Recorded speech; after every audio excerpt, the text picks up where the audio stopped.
Bonjour à tous, cette vidéo est la première d'une série de vidéos de cours traitant de chapitres sur les fonctions numériques.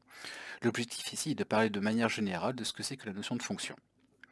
Donc dans votre cahier, partie leçon, vous écrivez en rouge le numéro de chapitre ainsi que fonction numérique. Mettez la vidéo en pause, puis reprenez une fois que c'est noté. Alors voici le plan du cours, il n'est pour l'instant pas nécessaire de noter dans votre cahier. Donc en grand A, définition vocabulaire, en grand 2, on parlera de ce que c'est que la courbe représentative d'une fonction. Et en grand 3, donc là on parlera de parité d'une fonction, c'est une notion qui est nouvelle en classe de seconde. Donc à présent dans votre cahier, écrivez en rouge définition et vocabulaire et soulignez ce titre. Mettez la vidéo en pause, puis reprenez une fois que c'est noté. Définition 1, en rouge. Soit D un ensemble de nombres. Définir une fonction de D dans R, c'est associer à chaque réel x de D un nombre réel unique noté f de x. Alors ceci peut se noter de la façon suivante. Donc j'écris f de point d. Alors on va voir tout à l'heure ce que c'est, on appelle ça l'ensemble de définitions, on va en reparler dans quelques minutes. D, flèche r, et ici x avec une autre flèche f de x. Alors ici on dit que f va de d dans r, et à x on associe f de x. Vous remarquerez aussi la façon dont les flèches ont été notées. Ici, là, par exemple, j'ai mis une petite barre verticale. C'est très important de le réécrire sur votre cahier de la même manière. Un peu de vocabulaire donc. Alors tout d'abord, ici x, c'est ce qu'on appelle la variable. Ensuite, f, c'est ce qu'on appelle la fonction. D, c'est l'ensemble de définitions. Et enfin, f de x, c'est ce qu'on appelle l'image de x par f. Mettez la vidéo en pause, puis reprenez une fois que vous avez noté tout ceci. Vocabulaire. Pour un nombre a de d, si f de a est égal à b, alors on dit que b est l'image de a par la fonction f, alors que a est un antécédent de b par f. Mettez la vidéo en pause, puis reprenez une fois que c'est noté. Remarque que vous écrirez en vert et que vous soulignerez aussi en vert. Chaque nombre de l'ensemble de définitions a toujours une et une seule image par une fonction. On reviendra un peu plus tard sur cette notion. Et par contre, en revanche, un nombre peut avoir plusieurs antécédents par une fonction. Mettez la vidéo en pause, puis reprenez une fois que c'est noté. À présent, dans votre cahier, vous écrivez grand 2 en rouge, courbe représentative d'une fonction, et vous soulignez ce titre en rouge. Mettez la vidéo en pause, puis reprenez une fois que c'est noté. Définition 2, en rouge, soit f une fonction définie sur un ensemble D. La courbe représentative, on dira aussi parfois représentation graphique, CF, donc c'est le nom de la courbe, on l'appelle CF, de la fonction f dans un repère, c'est l'ensemble des points M de coordonnées x, y, tels que eh bien, x appartient à D, je vous rappelle que D c'est l'ensemble de définitions, et y est égal à f de x. La courbe CF est formée de tous les points dont l'ordonnée est l'image par f de l'abscisse. La relation y égale f de x est appelée équation de la courbe représentative de f. Mettez la vidéo en pause, puis reprenez une fois que c'est noté. Alors, à partir de maintenant, on va faire un petit schéma pour illustrer la définition précédente. Donc vous, sur votre cahier, vous allez essayer de reproduire, vous allez reproduire avec, donc ici à la règle évidemment et au crayon, ce repère-là, ces deux axes-là. Donc je vous rappelle que ceci c'est l'axe des abscisses et ceci c'est l'axe des ordonnées. Vous y ferez bien figurer le nombre 0 qui est l'origine en fait du repère ici, ainsi que les nombres 1 ici, le nombre 1 qui définit l'unité, les unités, ainsi que les nombres -3, 5 et 5 aussi. Ensuite, à main levée, vous tracerez comme moi la courbe ici qui est une courbe représentative d'une certaine fonction. Alors, aussi remarquez une chose, c'est que là j'ai fait figurer justement des points en bleu, là, ici et ici, ces points en fait permettent de délimiter la courbe et en gros permettent de signifier que l'ensemble de définition de cette fonction, eh ben, c'est l'intervalle moins 3, 5. Autrement dit, ben, en fait, la fonction elle est définie pour toutes les valeurs de x qui vont de moins 3 à 5 et pas au-delà. Ensuite, on va prendre un point M de cette courbe. Alors, que dit la définition? Ben, ce point M, son abscisse, on va la désigner par la lettre x. C'est x. Dire que le point M appartient à la courbe, ça veut dire que son ordonnée y doit être égale à f de x. D'accord? Donc ça, en fait, c'est ce qui permet de caractériser la courbe représentative d'une fonction. En fait, même on pourrait montrer comme ça qu'un point appartient ou n'appartient pas à une courbe. Si par exemple on prend un point M dont les coordonnées sont x, y, ou par exemple prenons des valeurs ici numériques comme ici, là ici le point M il a pour coordonnées 2 et puis 3,5. D'accord? Eh bien en fait quand on va calculer l'image ici du nombre 2, on doit retrouver 3,5. Y égale f de x. Vous pouvez mettre la vidéo en pause, puis reproduire l'intégralité de cette figure.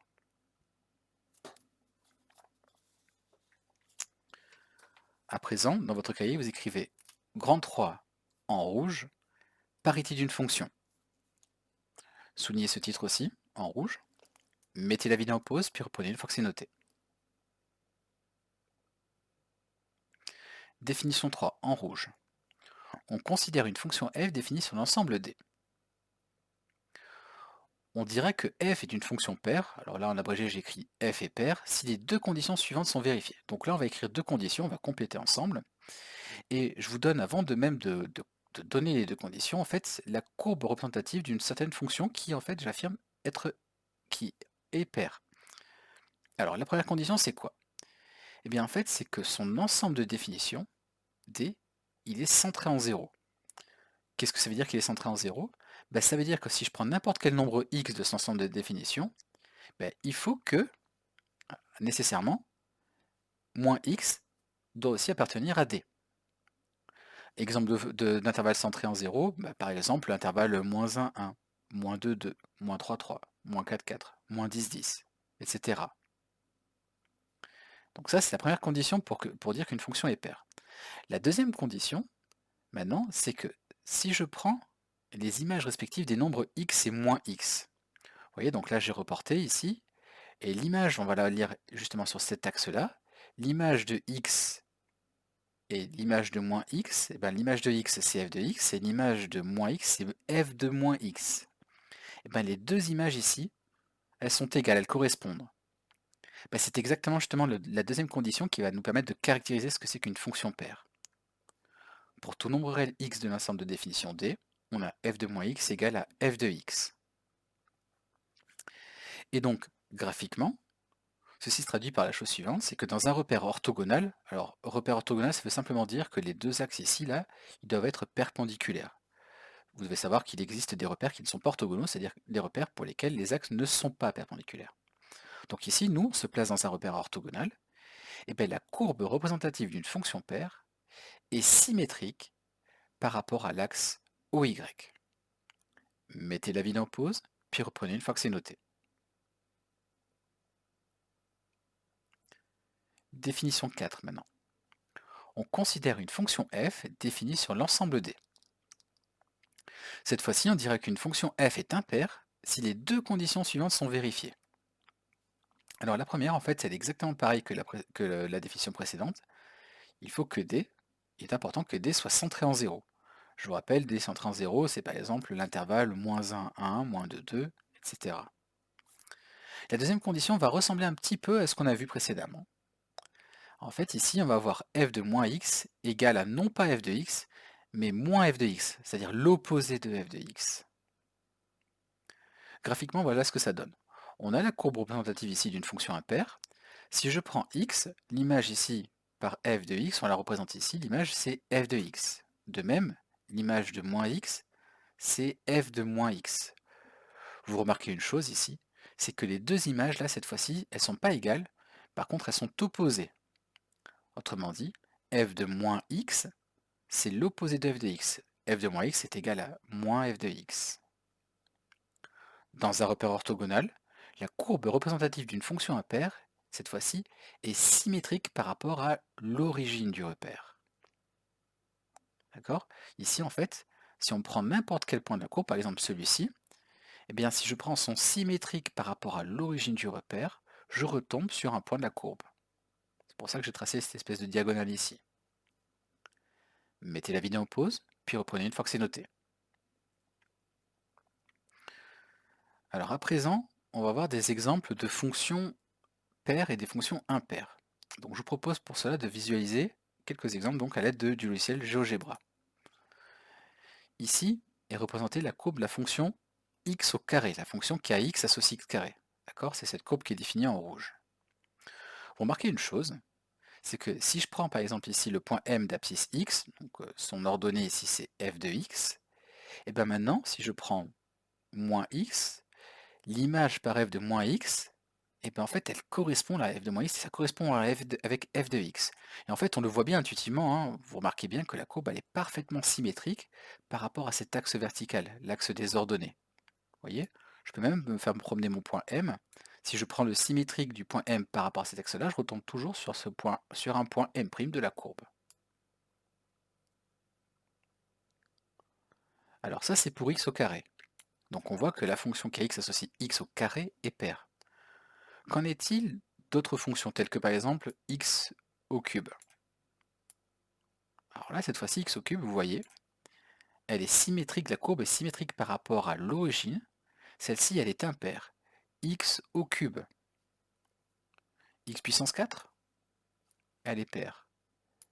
X puissance 5, elle est impaire. X puissance 6, elle est paire. Il y a une certaine logique qui se dégage de tout ça. En fait, on se rend compte que pour les puissances de x, x au carré, x au cube, x puissance 4, x puissance 5, x puissance 6, x puissance 7, etc. En fait, la parité, elle est liée justement à l'exposant qui est ici, la puissance de x. Alors il y a plein d'autres exemples, il ne faut pas croire que ce sont les seuls exemples. Par exemple, ici, je pourrais très bien modifier la fonction et taper 1 divisé par x. Alors, cette fonction-là, on l'appelle la fonction inverse, on y reviendra un peu plus tard. Celle-ci, elle a une particularité, c'est que déjà, la courbe, là, en fait, elle est cassée, elle a une espèce de cassure, là, elle passe pas par 0, d'accord? Et il y a deux morceaux de courbe qui sont séparés.